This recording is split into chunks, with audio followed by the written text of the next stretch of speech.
Крвави трагии затворена сообраќајна лента, пешачкиот премин, според дефиницијата безбедно место за пешаците, но не и денес на оваа прометна улица во центарот на градот. Жена го загуби животот во предпладневните часови. Официјалното полициско соопштение вели дека багерот удрил во жената. Итната медицинска помош веднаш пристигнала, но докторите само констатирале смрт. Токму на оваа улица постојано има градежна механизација и ваквите багери се честа гледка. На улицата Јордан Мијалков во центарот на Скопје, во близина на неколку градилишта, багер усмрти 66 годишна жена. Таа починала на лице место. Увидот траеше кратко, а сега местото е целосно расчистено. Возачот на багерот е извесен И.А., 42 годишен жител на скопското село Грчец.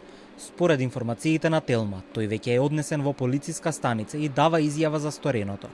По овој настан излегува од МВР и како многу пати досега да апелираат до возачите да возат внимателно, за да спречат вакви несреќи. Мораме и ние самите од себе да тргнеме и самиот граѓанин да каже дека јас од денеска ги почитувам правилата и прописите и на тој начин ја гарантирам својата безбедност и безбедноста на сите други учесници во сообраќајот.